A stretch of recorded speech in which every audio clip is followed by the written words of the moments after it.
So, good evening, everybody. Good morning and good afternoon. So, whatever you are listening us, viewing us, watching us. So, thank you for your time. Thank you for joining us today. And this episode, it is Light in the Dark, the Return of a Spiritual Sun. So, today it is 3rd of December 2025. And Julio Carvalho is with us as our special guest today. And it's wonderful to share this moment with these three wonderful people here with me. So, good evening, Julio. How are you, my friend? Doing well. Thank you so much for inviting me. It's a pleasure to be here. Good, good. Good evening, Elsa. How are you, my dear? I am very nice indeed. Happy to be here once again, especially with Julio, that brings to us so many insights, so many clarification regarding our theme, the last one and today. And happy as well because we have friends said that they will come to our chat, to our meeting. That is a meeting without borders. And that's it. With you, Charles, Julio, and other friends, we will go further. Thank you. Thank you. Bonsoir, Charles. Bonsoir, Steven. Hello, good morning, good afternoon, good evening to everyone. Indeed, I'm very happy to be here with all these enlightened people on the screen, which is our sister Elsa, our friend, our brother Julio, and you, Steven. Great. Great. So, as I said, our topic today, it is Light in the Dark, the return of the spiritual sun. So,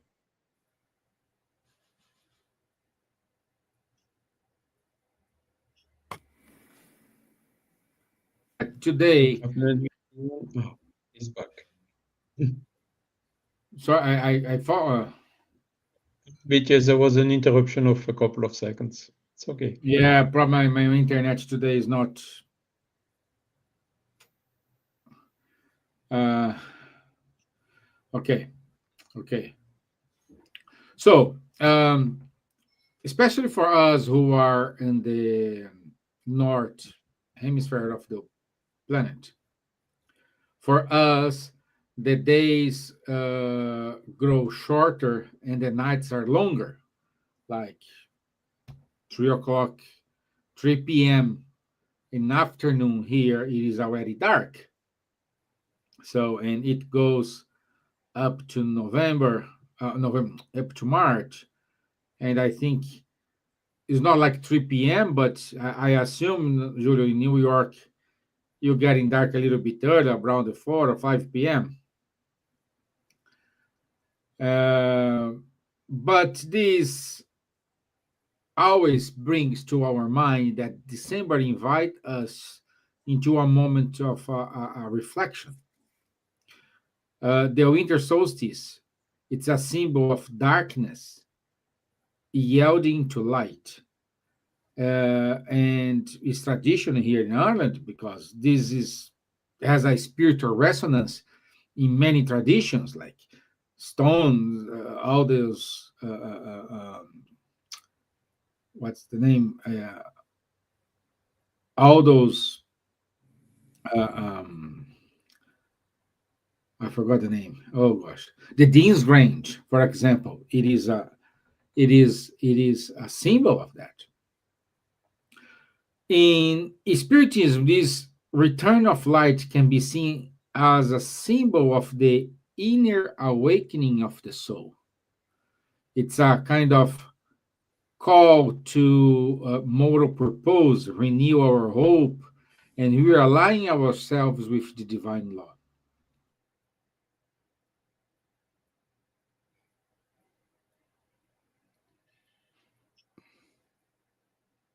Again, Look short around us. interruption, I assume. Yeah. Steven, He's back. Okay, back. So today we reflect on the spiritual light that guide us through dark times, not only the world around us, but within our unconscious. Just as physical sun begins to return, we too are called to bring warmth, clarity, and truth into our thoughts, actions, and our relationships. So, saying that, um, let's start with our guest today. And Julio, how can how can the metaphor of light returning after darkness apply to our spiritual growth? Stephen, if you allow me, my friend, I think we can elaborate just a little bit on the astronomy part of this question because it's so interesting. Uh, People nowadays might take for granted how good it is that we have calendars, we have GPS system, we have our clocks to measure time, and therefore our lives, at least in that sense, is guaranteed by technology. But not so long ago, we heavily depended on the movement of stars, on the knowledge on how the stars moved in the sky in order for us to do agriculture. And literally, our lives depended on it because if you sow seeds on the wrong time of the year, I mean, you could run the risk of not harvesting anything, and then you starve to death. Even hunting on the wrong season, that will also cause death as well. So our ancestors, they had profound knowledge of the movement of the stars and the sky in general, just to keep track. And the winter solstice, which has not yet happened, because the winter solstice is the point in which, relative to the sun, the North Pole is the furthest from the sun. And this is why we get darkness. But it gets to a point in which it would not get farther than that. That's the winter solstice. So even though it's in the middle of the winter, our ancestors considered that light was coming back because the earth relative to the sun reached its furthest point. So for us spiritists, we can use that as a symbol of transformation because darkness does not necessarily mean lack of light, but lack of a moral compass when we are completely lost and we have no idea how to handle our inner challenges. When we consider that life is nothing but a school and we are enrolled in this gigantic school called planet Earth, everything that happens to us, it's always for our betterment. But when we don't have that knowledge, Stephen, we run the risk of running into despair whenever we have a challenge. So we are, symbolically speaking, in darkness. So when we remove ignorance and we replace it with knowledge, we consider that light because now we can see. Not only with our eyes, but we can see with our spiritual eyes. So whenever we are faced with a challenge, we're no longer battling with ourselves and with others. We understand that this is actually an opportunity for growth because now we are walking in lightness. We are seeing clearly what the problems are all about. Nothing but opportunities for spiritual growth. Great. Thank you. Thank you. Thank you, Julio. Charles, Elsa, do you have any comments to aggregate here to? It's interesting how Julio started bringing the cosmos in order to the relation between the solstice, the winter solstice. That is important because, as you said in the beginning, Stevan, darkness starting dark day, no light, no sun, early, really early. So 3 o'clock, 3:30, I close my curtains because I don't want to see the darkness while still in my mind it should be sun, okay, sunshine. But that is the way that it is. So we have to bring our own sunshine, and Jesus is our light. Whatever we are in the darkness of the day or the darkness inside us, that is the question that you have to do and to talk about, we can always bring light. We can turn the light on all the time. We should do that because otherwise, without the light, there is no nourishment, there is no plant, there is no nothing, no crops, as Julio pointed it very well. And that's it. But we can transform things. We have the power to do. Jesus said, you can do what I'm doing and much more. But we don't believe that. We don't believe that you can transform our dark days in sunshiny days.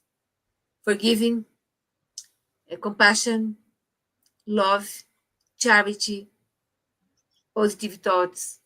Otherwise, depression comes easily to a lot of people without thinking about the light, the inner light. Shine your light, Jesus said, and brilha a vossa luz. That's it. Only that.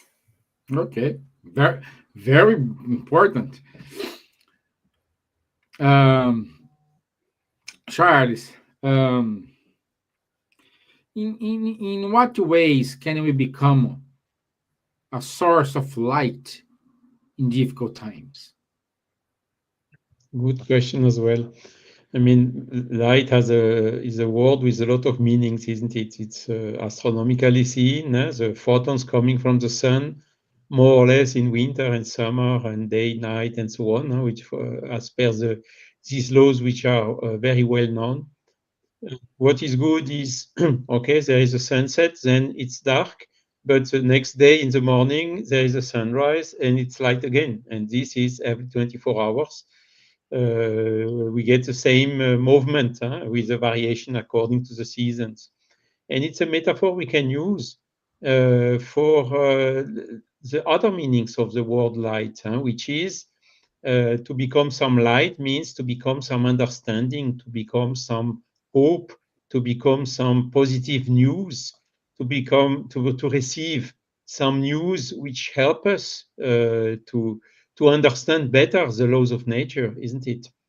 And in this way, when we talk, we as individuals become source of light, is when we can, if we get some light, some understanding about the natural laws, that we can spread them around us. And we explained it several times already. Spirit is body of knowledge. There are several basic principles. The existence of God, not this old man sitting on a cloud, but as a primary source, a supreme intelligence, and the first source of all things, creator of all which exists in the universe, which is infinitely good. And we have also the knowledge that we have a soul. We are not just how to say, a physical body, and which goes from birth to the tomb, to passing away. But we are much more than that. We have also a soul that survives at what we call death, and that goes back to the spiritual realm before, after a certain time, as per the will of each one, coming back in a new body, a baby's body. So this is what we call this light, giving us hope. Death is not the end of everything. There is much more than that. And also gives us, these lights helps us to understand why we are here on earth. What is the purpose? Why are we in a physical body? What is the role of the money and wealth and physical belongings? That we know from now already. This is also very well known, not only in the spiritist body of knowledge, but everywhere. The day we go back in the spiritual realm, we don't take a single penny, a single atom of our physical body with us.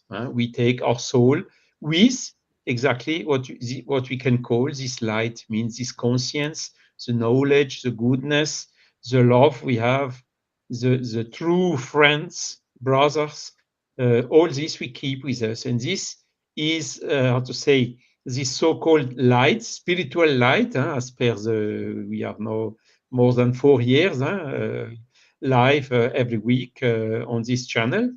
And this light that we are trying to spread around us. And in particular in difficult times, because there are a lot of things happening on the earth, isn't it? Wars, misery, corruption, and so on. But we know all this will pass. We know all this. It will not pass like this. We have to be active exactly in bringing our contribution to have all these things stopped, by several means, by reasoning, by several means, but violence. And this is what we have to do, not to stay without doing anything, but spreading the spiritual light, so that giving back hope to the people who are suffering, and also awakening the conscience of the people which are not on a good track. So this light word can be used in all these meanings. Great. Great. So, Julio, what's how we can become a source of light? How do we become a source of light? Yes. Well, by replacing ignorance with knowledge. What is ignorance? Lack of knowledge. And anyone nowadays have free access to YouTube, so they can draw upon lots and lots of knowledge, including academic knowledge. Harvard, for example, offers all its free courses for all courses for free. I mean, I find that amazing, that one can actually learn what people pay so much in order to learn for free on the internet. So by gaining knowledge, we become a source of light, because when we lack knowledge, we're bound to make mistakes. There is a book written by the medium Francisco Xavier, and the spirit who wrote through him, his name is Hilario Silva, and he talks about a mansion in which there are so many people, and it's night and it's dark. There's no light in that mansion, so everyone is butting heads. People are screaming. They're in a state of despair. So someone who's walking outside that mansion, Steven, notices, how noisy and disturbing the whole picture it is. So he enters with a single candle. And once the people are able to see just a small fraction of light, but they still see light, they're all able to walk out of that mansion. And now everyone is calm. So this is also a symbolic lesson for all of us, that when you bring your own amount of knowledge into your family, into your place of work, into society, you might be a small candle. Still, people can walk out of their darkness by watching what you're doing with your own life. Because words can always guide, but there's nothing more powerful than your own living example of what others should be doing with their own lives. So when you are facing moments of darkness, you show them how to behave, and then you're giving them hope, you're giving them knowledge on how to do the same. So you become a living letter of Christ. Our friend Elsa mentioned Christ, and it's very interesting because a lot of people, they will celebrate Christmas in about 22 days. It's December 3rd, and winter solstice is actually December 21st. And much of the things that we do today, it's in relationship to what people did in the past to celebrate winter solstice. Much of the Christmas rituals, it's nothing but a repetition of what people did back in those days to celebrate the winter solstice, like the coming of light. And when the Emperor Constantine in the year 313 decided that the Christianity will be the religion of the empire, he picked a famous date, which was the winter solstice and all the celebrations afterwards, to transform into Christ's birthday. So this was just a historical convenience for the Emperor Constantine to make the December 25th the birth of Christ. But did Christ really born on December 25th? No, he didn't. Historically speaking, we don't know for sure when was the exact date. But is that important? Not at all. The important thing is that he brought light into the world, because whoever walks with Christ will not face darkness. In other words, whoever knows what life is all about, you would not face despair. Well, let me get something straight. You will face difficulty. Let's not confuse problems and despair with difficulties. Life is made up of difficulties, that's for sure. Otherwise, it wouldn't be a school. But the major difference is when you gain light through the knowledge of Spiritism, you know how to handle your problems. And that's how you become a source of light, because you are being a living example of how you overcome each challenge that you face, because you have the conviction that none of this happens against you, but for you, for your growth. Therefore, they are not problems, but rather opportunities for growth. Wonderful. Wonderful, my friend. Thank you. Thank you. And my dear Elsa, it's connected with what Julio and Charlie said, but how can we encourage others who are in the dark, emotionally or spiritually? Basically, what we are talking since the beginning is about darkness, I think, the human, the person, the soul. Okay? And according to Spiritist philosophy, every person is on their own spiritual journey, experiencing challenges that help them grow. Lessons and what Julio just said, no? When someone is in the dark, whether emotionally or spiritually, it is often a call for patience, understanding, and compassion from those around them. Otherwise, it can be a hell. Encouragement begins with presence and listening. And Spiritism teaches us that sincere attention and a kind word can awaken hope and trust in someone who feels lost. We can offer guidance not by imposing, but by sharing experiences, shedding light and understanding, remembering that the law of free will allows each person to choose their path. Prayer and the study of the gospel, whether practiced individually or in the home with a family or kids, are powerful sources of strength and guidance. The gospel brings comfort, inspiration, and practical examples of love and forgiveness. And the Spiritism emphasizes that even small acts of devotion at home can illuminate hearts, helping those in the dark to reconnect with their inner light. So there's a lot of hearts in pain around us, but sometimes we did not notice because we are so focused in our own problems, in our own pains, in our own darkness. And Joana de Angelis brings a lot of insights how to deal with this situation that is not good at all. If you are always a person that has not good mood, always bad mood inside your home, you are creating darkness around the family. The light goes far from the family, and you have to bring up the light again to our home with a prayer, with a kindness, not only to our home, because our community, our city, what we are exile, where we are spreading from us, goes around, and other people can notice. We can be a beacon of light wherever we are, wherever we go. Yeah? By maintaining our own balance, optimism, and faith, we radiate this light that can help others and find their way. As Allan Kardec reminds us, charity is not just giving material help. Although we are in Christmas time, so a lot of people are really donating for charities, donating for special places that giving shelter for homeless. That is great because it's winter, né?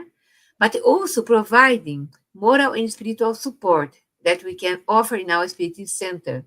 We have this wonderful fraternal assistance or spiritual assistant. Né? I would like to say that ultimately, encouraging others means being a gentle mirror of love, reflect each other. We can reflect the light as well. Né? Patience and confidence, yes, we need it the most.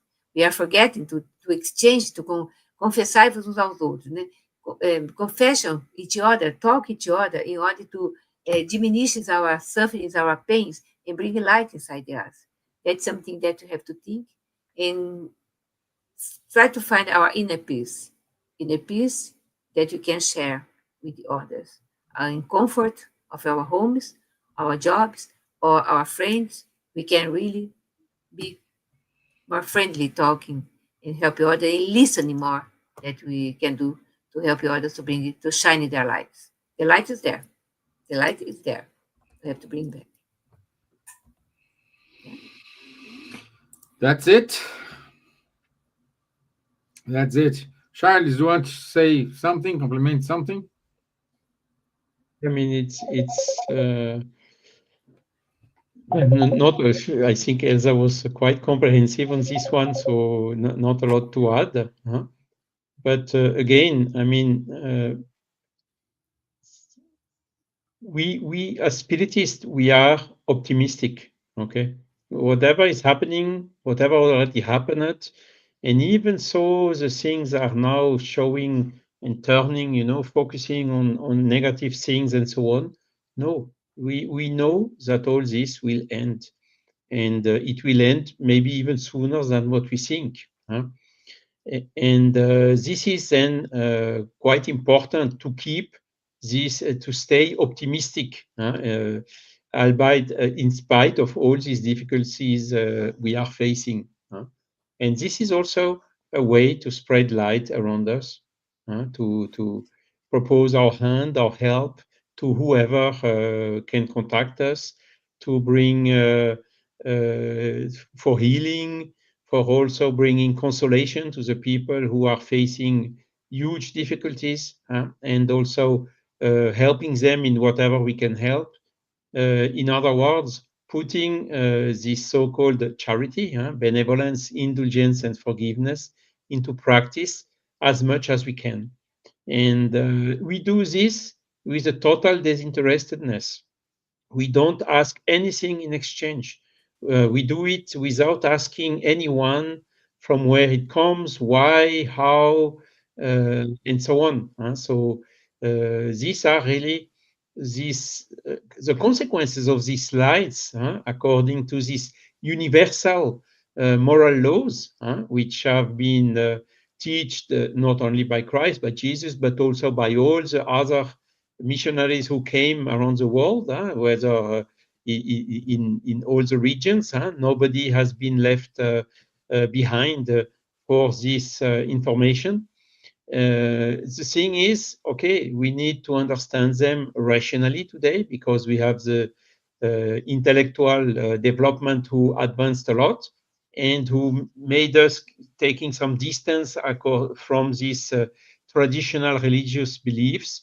But this is exactly the bridge that the Spiritist body of knowledge brings back, thanks to the work of Allan Kardec, going from this blind faith to a reasoned faith, going from this heteronomy, imposed beliefs, to autonomous beliefs, means beliefs, believing in things that we can understand and which are consistent with our knowledge and our common sense.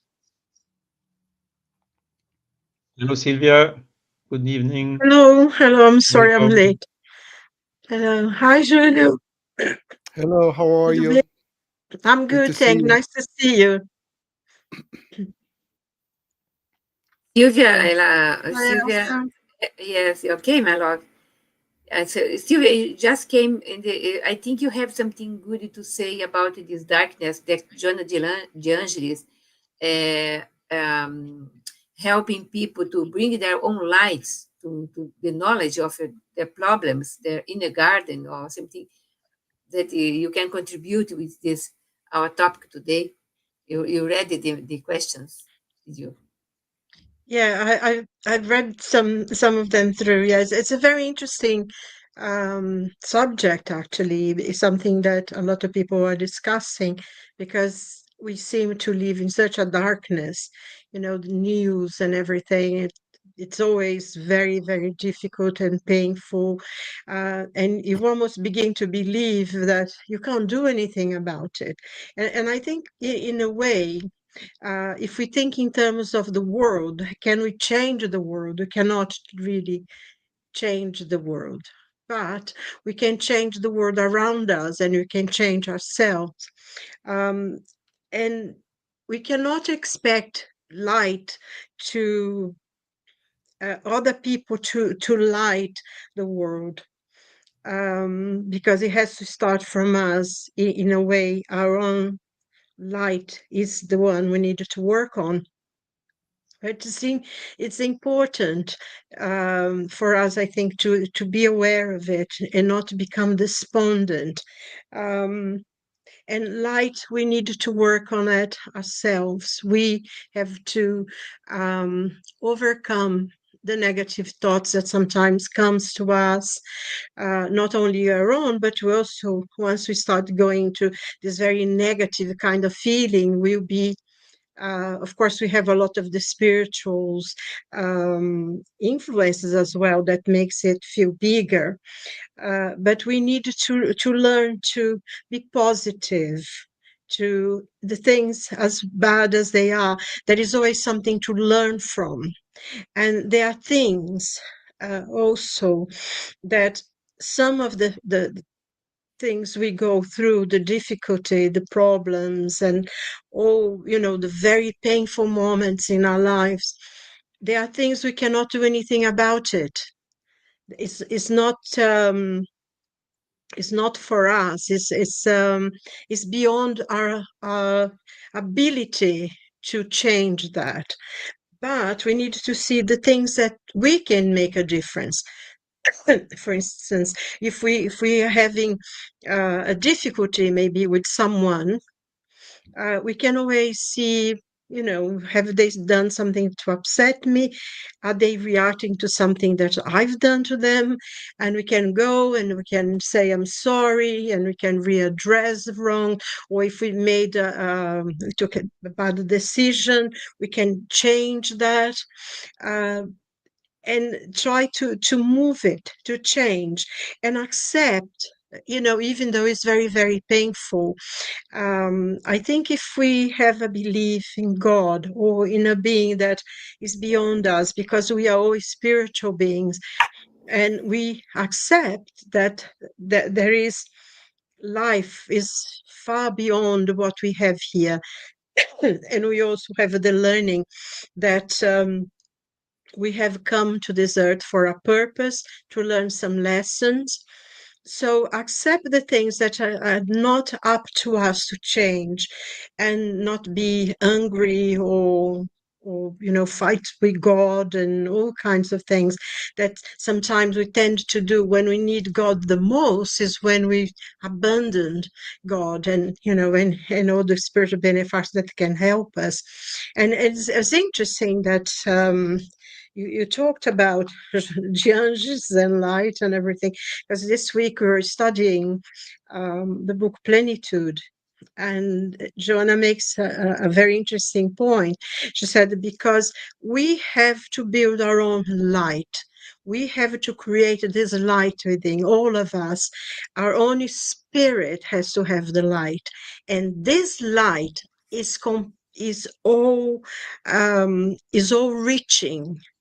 It cannot, it overcome darkness.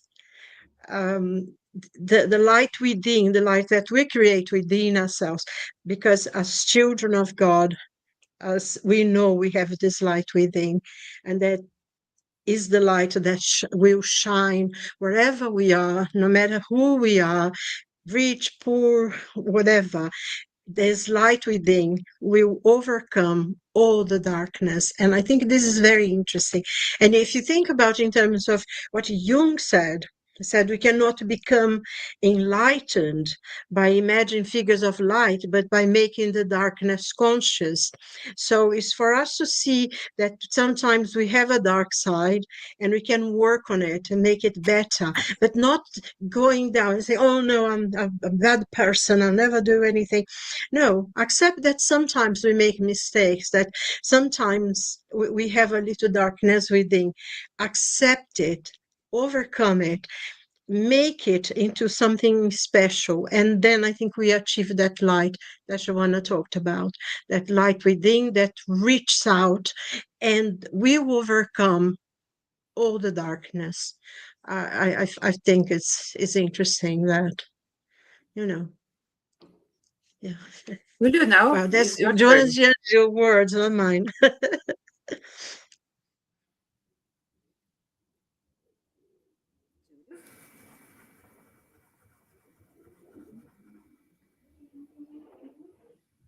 Está me ouvindo? Yes. Okay. No, just to say that if you have things to add in the comments of Silvia regarding what Joanna D'Angelo said, you can be delighted. You Yes. can. Yes. What we can add is the fact that our perception, the way we see things, shape the way we think. And our thoughts, they shape our emotions, and our emotion shapes our action. Let me repeat that. Our perception, the way we see things, shape the way we think. What we think shapes the way we feel, and what we feel shapes what we do. So when you sow a perception, you reap a thought. When you sow a thought, you reap an emotion. And when you sow an emotion, you reap an action. So everything comes from your perception. So let me share with you guys that for 12 years, I worked in the jail system here in the US, in New Jersey. And during that time, I provided psychotherapy for approximately 23,000 inmates. And it was very interesting to see how most of these individuals, after a while, realized that the best thing that happened for them was to be in jail. Now, obviously, when they first got into jail, they thought it was the worst thing that happened to them. But as their mind cleared, especially when they're using drugs, they realized, oh my God, I was saved. Instead of being put into jail, this was life's way of saving me. So in the beginning, they thought coming to jail was darkness. But as they moved forward and their minds were clear, especially from the influence of cocaine and heroin and all these different substances that alter the way you think, they realized this was the best thing that happened for me. So perception is very important, the way we see things. And this is how Spiritism completely changes our perception about life. And this is on a personal level. But my friend Elsa, what I'm really concerned is that at times we mixed up being good with being naive. These are two different things. Being good does not necessarily mean that you are a naive individual. So for a lot of people, they can change their perception of themselves in order for them to change their lives, but they still see the world under darkness. And what I would suggest to this individual is to check your perception. What are you watching? What is it that is shaping the way you think? Because, we have ample evidence that there are social engineers, people who want to mold the way we see the world and we see things. For example, Steve Jobs, for 15 years, he went on to say that the ice caps would melt. And as a result, coastal line cities will be underwater. Believe me, I literally met individuals who refrained from having kids because they thought the world was going to end. And now, 3 weeks ago, Steve Jobs himself came out and said, listen, it's not going to happen. The world is going to go on. Global warming is something that we should keep an eye on it, but it's not going to be the end of the world. Now, he comes out after 15 years of scaring people around. So if your perception is that the world is going to end, obviously you're going to despair. That will shape your decision. You might refrain from doing important things that will shape how you live your old life. When you go back into the 50s, for example, what's your perception of the world? Well, there were a lot of people who they make a profit on doomsday. They always create the most negative picture ever. And the amount of people back in the 1950s who predicted that we would starve to death, there will be world famine, and a lot of people were so anxious about this very negative future that shaped their professions. It shaped if they got married. It shaped how many kids they had. And nowadays, we're in the year 2025. And what are we experiencing as worldwide? More people. And this is fact, statistics. It's not my belief, because how my friend Charles put really clear, Spiritists, we're not concerned much with belief, with concern with reasoning and logic. And what we see here through statistics is that we have more people who die of overeating than is starvation. This is a fact. Another very important fact, we always constantly talking about the people who need help. Yes, people do need help. However, the world has improved so much. Back in the year when the Spirits book was published, that was 1857, 85% of the people lived in poverty. What that means, if you had 100 people in the entire world, 85 people were poor back in 1857. This is the year 2025. And the statistics is only 9% of the people are poor. Meaning, if we had 100 people in the entire planet, only 9 are now in poverty. Now, this is a lot of improvement here. The world has improved so much. But unfortunately, this sort of things, it's not what goes in the news, because in order for news to sell, they need to sell bombastic information. This is how you go after the news. Only this year alone, the year 2025, we had 3 wars that actually stopped.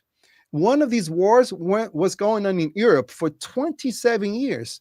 Did you hear that news? No, you didn't, because the goal here, unfortunately, is not to inform, but rather to make people scared, because scare keeps you attuned to them. So I would suggest to people to please be very careful with what you see, because your perception shapes your thinking, your emotions, and your actions.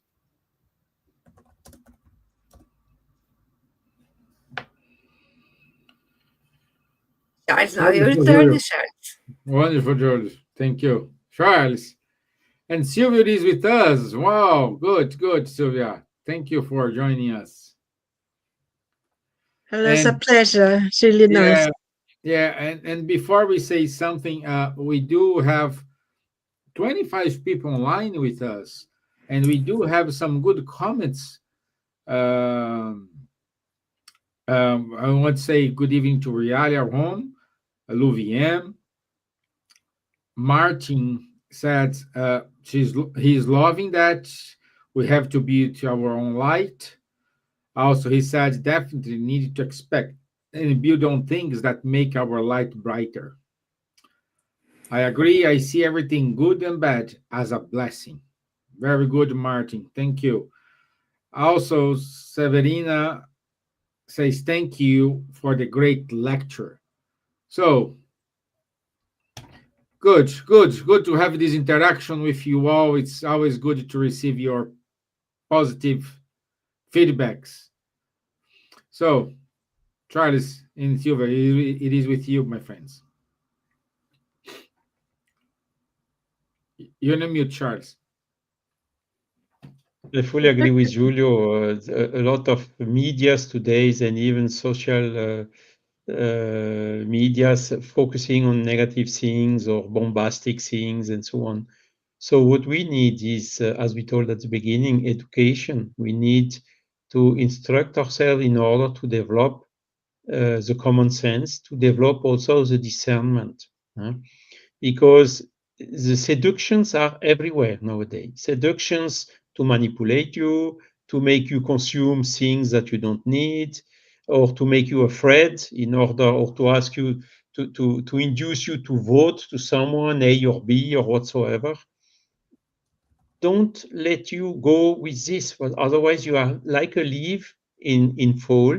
When there is a blowing wind, the leaves are really going in all the directions. Okay, no, as I told at the beginning, we have, how to say, the light, and we move towards this light. And this light is the laws of nature, the knowledge of what is and what is not, what is important and what is not important, what is temporary, material stuff, and what is immortal, which is the spiritual stuff, the soul.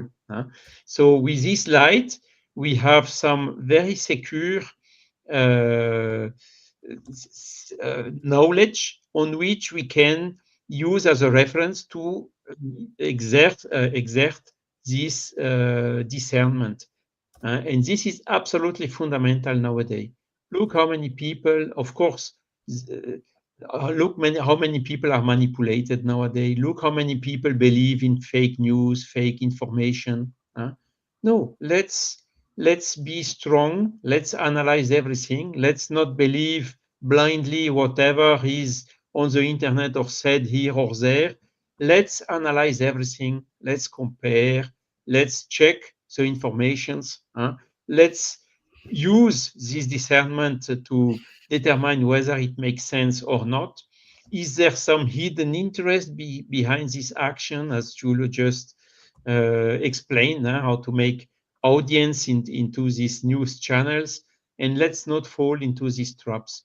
And for this also, I thank God and my guardian angel, whoever, to have me, to put me in contact with the spiritist body of knowledge, which is helping me a lot in this way. Jovinha, my dear.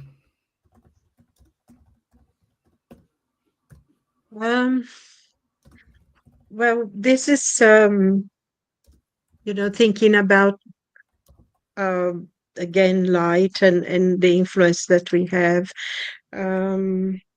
As I said before, we needed to create our own light, because that's the only one we can manage and we can work on.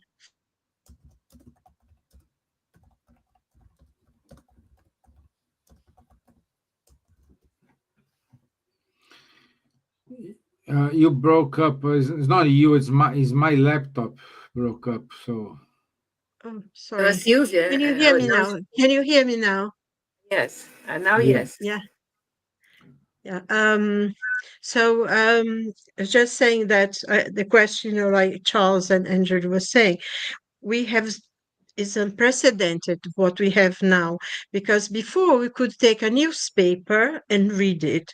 And, some of the papers that used to be extremely important for us to read, they were very, very conscientious in distributing the news. But now it's so quick, and we have so much fake news because everyone can put out their news, and especially social media, that I think can be extremely detrimental to a lot of people. And it may be going to what Julie was saying before, being afraid to the point that you would not even have children or wouldn't live in places, and work from fear, because that's one of the things that you can control people through fear, or something horrible, what's going to happen. This really frightens people. And I think some of the media use it all the time. It created these enemies and things, to the point that most people now are afraid of everything. And going back again, we needed to really sort out what we want to see and what we don't want to see. Some of the news, is not worth watching, although we needed to read some news because we need to be aware of the world where we live, but really learn how to filter this and try to connect to what is good. Because I think one of the things we find, yes, the world is difficult. There is a lot of bad things happening. There is a lot of things that, even 5 years ago you didn't find. But on the other hand, I always think that there is more good people in the world than there is bad. Because if the number of bad people were greater, I don't think we could survive. And I think Julio made a point as well that I thought was very interesting, when he said that to be good doesn't mean that you be naive.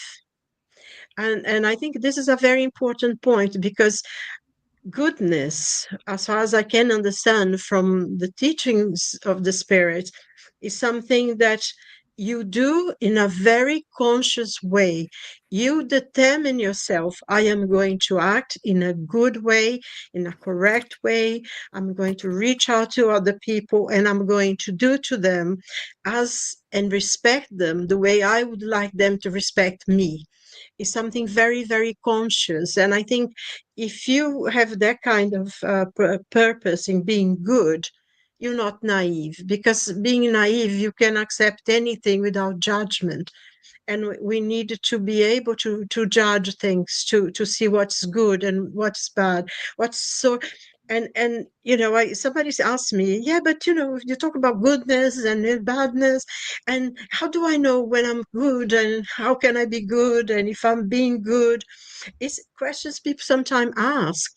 And how, I think, to me, is, how do I know I'm being good? Or because then I think, am I being treated the way, am I treating someone the way I would like to be treated?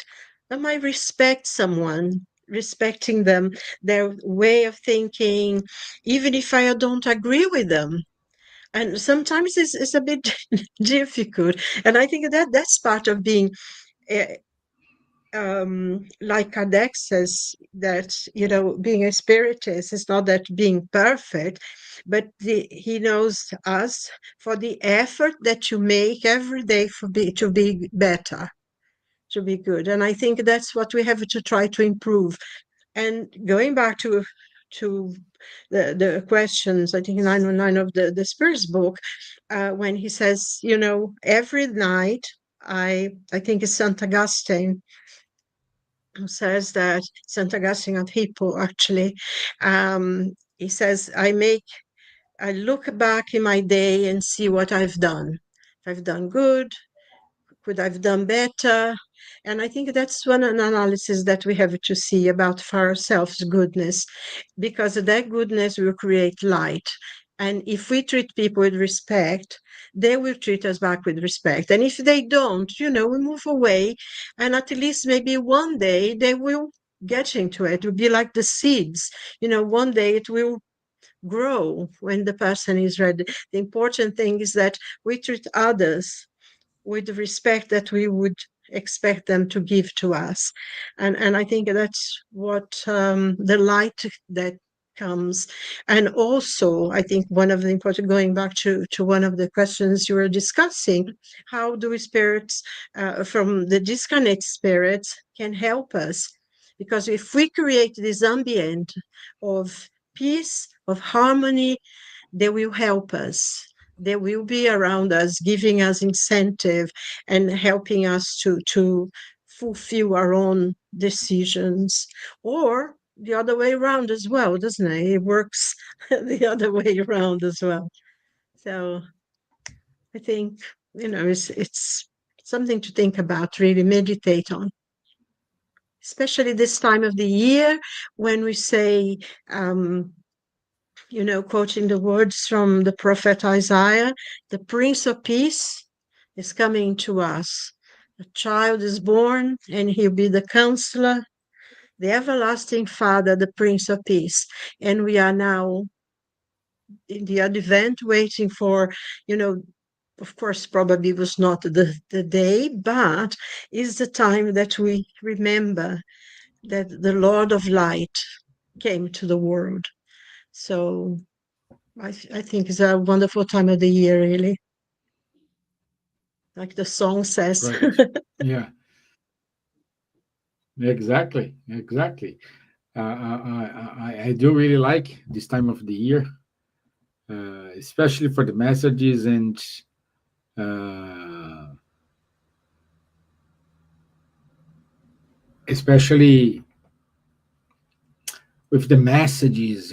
This time of the year getting late, getting dark early, so I like this. I to be honest. And also, we do have here some comments. Juana says, it's one thing to do good, and it's another to be a fool and let others take advantage of the good you do for them. Martin commented on her, saying, true, Juana, but you never be a fool. Those who take advantage will inevitably be held accountable in this life or the next. Yes, so it's good. Um, it's good to have all these interactions, and we are 4 minutes left, and I think it's time to make the run for the final message. So let's start from my right one. So, Charles, what's your final message for today?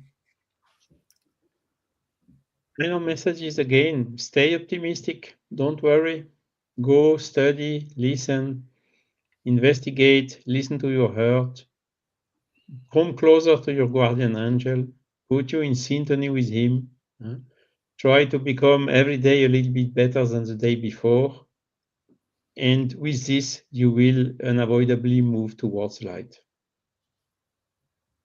Thank you. Thank you. My dear Julio, what's your final message, my friend? Well, since I brought the issue that we should not be good and at the same time naive, these are incompatible positions in life. Let me just clarify. So, what our friend made our comment that you should be good but not being fooled by someone. In part 4 of the Spirit's book, we have hopes and solace. And one of the questions that has to do with ingratitude, this is question 938 of the Spirit's book. And it talks about the fragility of friendship ties and receiving ungratefulness. This is a situation in which you help someone and that person not only says thank you to you, but they actually stab your back. What do you do now? Does ingratitude hurt? Of course it does. But the question gives us a very powerful answer. What do we do when we are good to someone and they betrayed us? Well, first of all, we should be really aware that the good that we do to others, we're doing it to ourselves. We're not naive.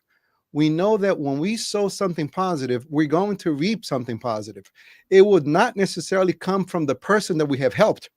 Most likely, we have received the benefit way before we have helped others individuals, because here we study that the supreme intelligence and its divine providence gives much more of what we have given to life.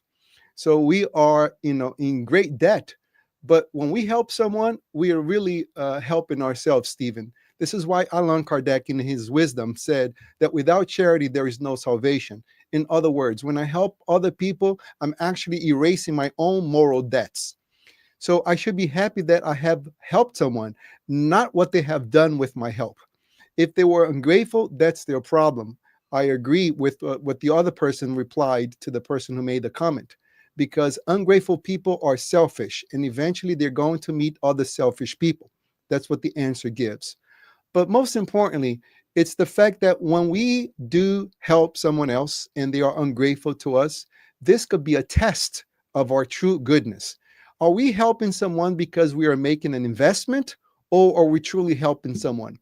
For example, let me speak money-wise because it's easier to exemplify.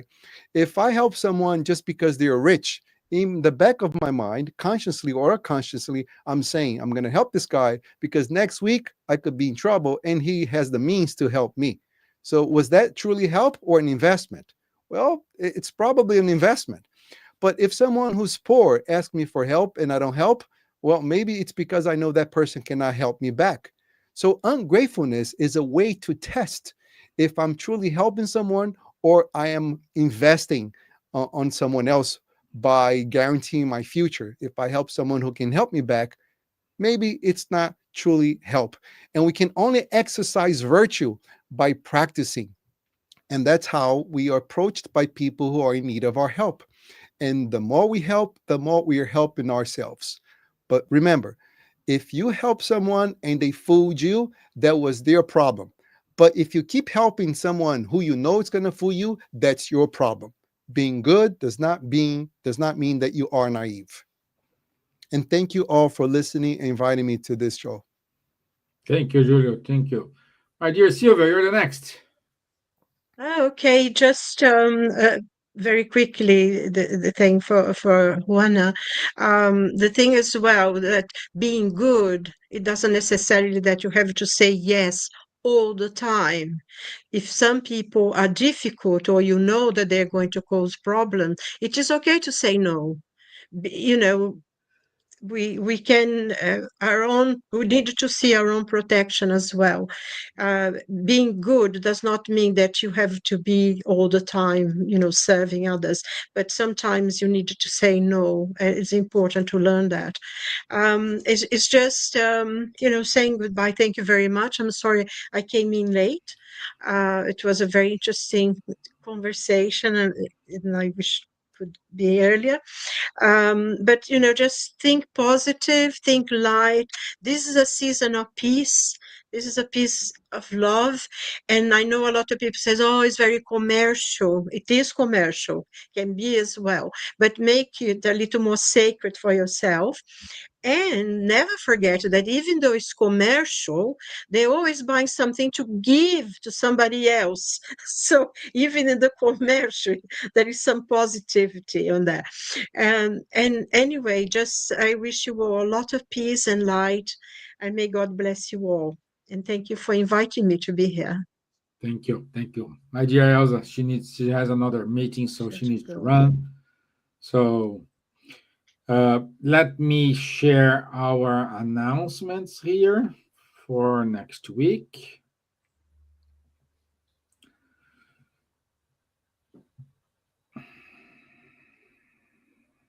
So next week we have Munir with us, and the topic is year-end reflection and the soul's journey preparing for a new cycle. So Munir will stay with us on the 10th of December at 9 p.m. London time.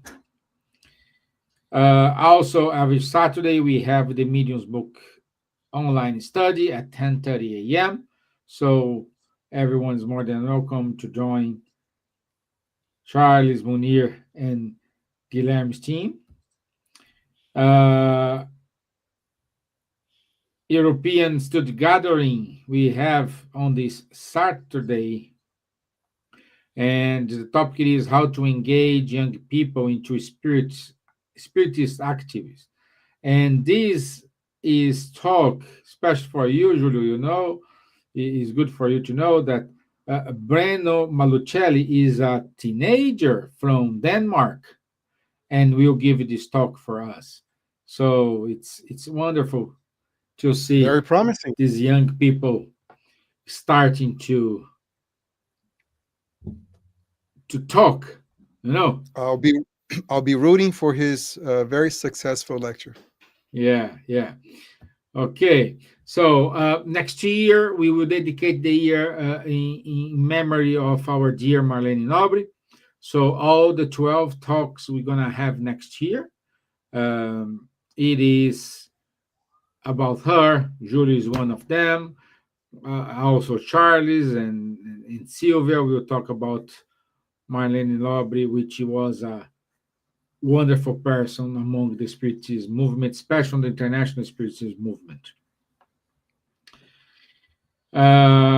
Please keep reading Spiritist magazine. It's free. You can find the latest edition on this website. And please support BUZZ, Spiritist Society, Irish Spiritist Federation, and Spiritist movement, Francophone movement. In those websites, you are more familiar with which spirit center is close to you. And please keep listening to Kardec Radio. The slides are not moving anymore. Oh no! Probably it's my internet because it's moving for me. So yeah. Oh, I stopped sharing. Okay. Anyway, thank you, my friends. Silvia, thank you for making today. Julio, thank you so Wonderful much, to my be friend. here. And I'll see you all next week. Thank you. Nice to see you, Julio. Nice to see you, Charles. Bye, Silvia. Bye, Charles. Bye, Stephen. God bless. Bye, Stephen. Bye-bye. Bye.